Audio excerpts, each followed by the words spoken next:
Hello বন্ধুরা, তো একটা ভিডিও বানিয়েছিলাম যেখানে বলেছিলাম যে ভালো পায়রা কীভাবে চিনবেন। তো ওখানে বলেছিলাম যে পায়রার চোখের সাইডে একটা হলুদ রং থাকবে আর রঙের ভিতর একটা শিরা শিরা টাইপের থাকবে। তো এই পায়রাটা শখ করেন। একটা দাদা কমেন্ট করেছিল যে আমার পায়রার মধ্যে আছে ওটা, সেটা আপনারা ভিডিও করে দেখান, মানে সেটা আমি ভিডিও করে দেখাতে বলেছিল। তো দেখাচ্ছি। আমার এখানে প্রায় 6-7খানা পায়রার মধ্যে হলুদ রঙটা আছে।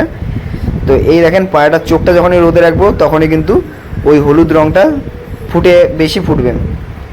দেখেন যখনই চোখে রোদে রাখছি, দেখেন এই যে চোখের বাইরের অংশটা দেখেন, পুরো চোখের মণি মানে চোখের যে অংশটা তার বাইরে দেখবেন একটা হলুদ টাইপের রং আছে। এই দেখেন এই সাইড থেকে একদম হলুদ রং আছে। এইটা থাকলে পায়রা গরমে খুবই ভালো ওড়ে। আর দেখবেন পায়রার মধ্যে নজরও খুব ভালো হয়, মানে এটা খারাপ পায়রার হয় না, ভালো পায়রারই হয় হলুদ রংটা। তো যারা পায়রা চেনে তারাই চেনে, বোঝে মানে ওই জিনিসটা। আর তাছাড়া অনেকে চেনে না ওইসব। এবার আমি বড় হনু তাই না, যারা পায়রা ভালো চেনে তারাই জানে এই জিনিসটা। তো অনেকে আবার উল্টো পাল্টা কমেন্ট করে, তো আমার তাতে কোনো যায় আসে না। তো আমি নতুনদের জন্য ভিডিও বানাই যাতে তারা পায়রাটা ভালো চিনতে পারে। আর দেখেন চোখের পাতা দেখেছেন কত সুন্দর পাতলা। চোখের পাতা যদি, চোখের পায়রার যে পাতাটা যদি মোটা হয় তাহলে বুঝবেন এই পায়রাটা খুবই একটা খারাপ পায়রা। আর চোখের পাতা যদি একদমই পাতলা হয় তাহলে বুঝবেন এটা খুবই একটা ভালো পায়রা। আর চোখের পাতার উপর যে একটা কাটা কাটা অংশগুলো দেখতে পাচ্ছেন, যেটা একদম কাটা কাটা, এটা যতটা পাতলা হবে তত ভালো পায়রা হবে, আর যতটা মোটা হবে তত এটা খারাপ পায়রা হবে। তো এইসব কথা বলি বলে অনেকের পায়রা বিক্রি করতেও সমস্যা হয়। তো এই দেখেন চোখটা পুরো, যে চোখের যে পাতাটা ওটা একদম গোল হবে। চোখের পাতা যেন টেরা বেঁকা না হয়, তাহলে কিন্তু সেই পায়রা খারাপ পায়রা। যদি চোখের পাতা বাচ্চা বয়স থেকে বা 10 পর কমপ্লিট করলো এই সময় থেকে যদি চোখের পাতা টেরা বেঁকা হয় তাহলে বুঝবেন এটা খারাপ পায়রা। যদি এই বয়সটার সময় পায়রার পাতা যেন যদি গোল থাকে, চোখের পাতাটা এই যে পুরো পাতাটা গোল থাকে, তাহলে কিন্তু এটা ভালো পায়রা। তো আমি এই পায়রাটাকে উল্টো করে ধরেছি বলে যার কারণে পাতাটা একটু টেরা বেঁকা লাগছে, কিন্তু এটা পুরো গোল। মানে ভিডিওটা করছি যেখান থেকে পুরো একদম যখন চোখটা অন্যরকমভাবে রাখবো না, পুরো চোখটা বাইরে বেরিয়ে যাবে পায়রাটার। আর চোখের পাতা সবসময় গোল হবে। আর দেখবেন চোখের পাতাটা যখনই আপনি পায়রাটাকে রোদে রাখবেন তখনই চোখের পাতাটা মানে যে মাঝখানটা দেখতে পাচ্ছেন উপর দিকটা, ওই দিকটা হালকা একটুখানি উঠে যাবে।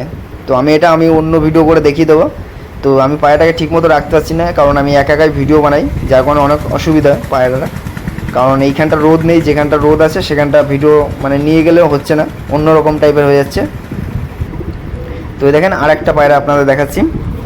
এই পায়রাটার চোখ শখ করেন, এরও চোখের সাইডে পুরো হলুদ আছে। অনেকগুলো পায়রা আছে, কিন্তু এইখানে ভিডিও করলে আমার স্টোরেজ একদম ফুল হয়ে গেছে। আর অনেক দাদা আমাকে পায়রার ভিডিও পাঠায়, ওতে আরও স্টোরেজ ফুল হয়ে যায়। আর কোন দিন ফোনটা রিসেট না হয়ে যায় আমি তাই ভাবছি, যার কারণে সবাইকে ফোন নাম্বার দিই না। ফোন নাম্বার দিলেই তার পায়রার ভিডিও আমাকে পাঠাতে থাকে, মানে এত ভিডিও পাঠায় যে আমার স্টোরেজটা ফুল হয়ে যায়। তো এই দেখেন এই পায়রাটা দেখেন দুর্দান্ত ওড়ে। এই দেখেন চোখের পাতাটা দেখতে পাচ্ছেন, রোদে রাখলে বুঝতে পারতেন চোখের পাতাটা উপর দিকে উঠছে। তো এই দেখেন চোখের পাতাটা অটোমেটিক উপর দিকে উঠছে। এবার যদি পায়রাটাকে আমি সোজা করে ধরি একদম টান টান মাথার দিকে উঠে যাবে। চোখের পাতাটা দেখেন উপর দিকে উঠে আছে। এটা মানে কি জানেন, পায়রা প্রচণ্ড শিয়ানা পায়রা। এরকম যদি পায়রার চোখের পাতা দিয়ে যদি দেখেন রোদে রাখাতে উপর দিকে উঠে যাচ্ছে, তাহলে বলবেন, বুঝে নেবেন এটা প্রচণ্ড একটা শিয়ানা পায়রা। আর একটা জিনিস বুঝতে পারেন, যদি পায়রার চোখের মণি ঠোঁটের দিক ঝুঁকবে, তো এই পায়রাটা রোদে রাখতে, তারপরে ভিডিওটা দেখাচ্ছি দেখেন, যদি ঠোঁটের মণি বলছি না, যদি চোখের মণিটা ঠোঁটের দিক ঝুঁকে যায় তাহলে বুঝবেন প্রচণ্ড শিয়ানা পায়রা। আর যদি দেখেন চোখের ভিতর যদি পায়রাটা, মানে আপনি যখনই পায়রাটা চোখে এরকম মানে রোদে রাখবেন, দেখবেন চোখটা এদিক ওদিক লাফাচ্ছে, মানে এদিক ওদিক তাকাচ্ছে, সবসময় এদিক ওদিক সব কিছু ফলো হচ্ছে, মানে চোখটা দেখবেন সব দিকে ঘুরছে, তখনই বুঝতে পারবেন এই পায়রাটা প্রচণ্ড শিয়ানা পায়রা। আর এই পায়রা যদি আপনি ধাড়ি পায়রা নিয়ে এসে সেট করার চিন্তা ভাবনা নেন তাহলে কিন্তু জীবনে হবে না, সেই পায়রা কিন্তু পালিয়ে যাবে।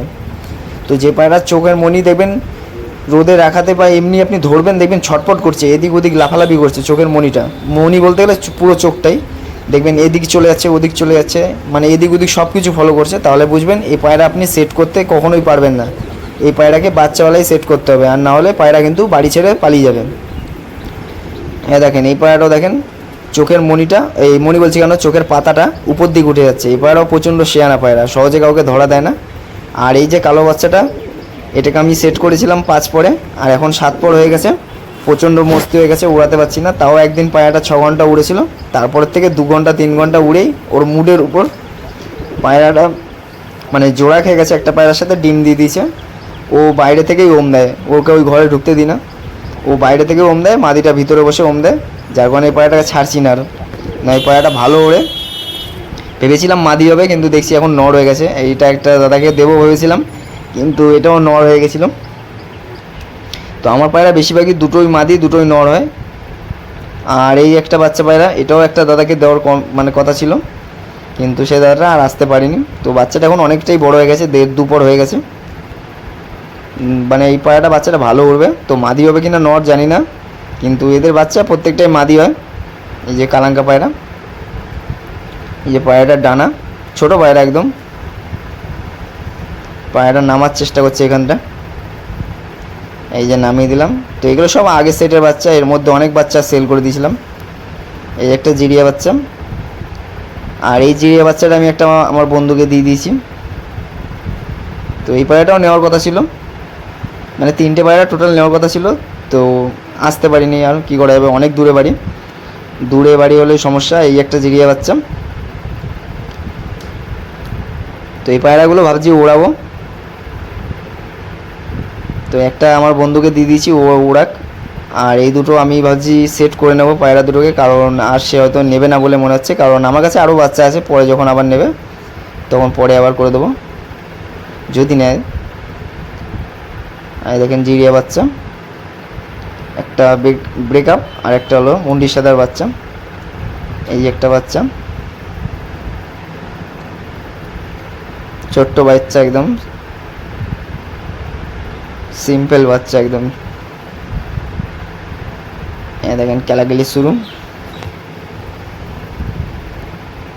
আরও ভিডিও আসবে, যারা চ্যানেলটায় নতুন আছেন চ্যানেলটা সাবস্ক্রাইব করে রাখবেন। এই যে এই মুন্ডু সাদার ওই জিরিয়া বাচ্চা, এর ডানা হয়ে গেছে, ডানাটা কেটে দেবো।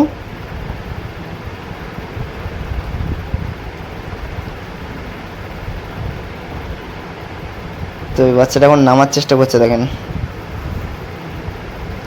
তো এই বাচ্চা পায়রা অনেকেই বলে যে কীভাবে বড় করতে হয়, তো আমি ভিডিও দিই।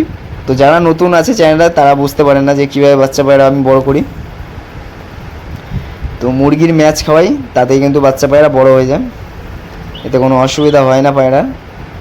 আর কীভাবে খাওয়াই তারও ভিডিও আমার দেওয়া থাকে। তো অনেক দাদা কমেন্ট করে যে কীভাবে দিই, সেটা আবার ভিডিও করে দিতে। এই যে হলো কালাঙ্কা, মেন যে কালাঙ্কা মাদি, তার বাচ্চা, ওই যে দুটো। আর এই যে 3টে পায়রা উড়ছিল, মানে এটা অনেক আগের ভিডিও, সেই ভিডিওটা আমি অ্যাড করে দিলাম। তখন এই পায়রাটা 7 ঘন্টা উড়ছিল, যেদিন নেমেছিল এই পায়রাগুলো উড়ে ভালো উড়ছিল। আর এই যে দুটো বাচ্চা পায়রা, এই দুটো সেল হয়ে গেছিলো অনেক আগে। তো ভিডিওটা ছিল একটু বড় করে আমি অ্যাড করে দিলাম। এবং মুন্ডু সাদার বাচ্চা। তো আবার নতুন একটা ভিডিওতে দেখা হবে।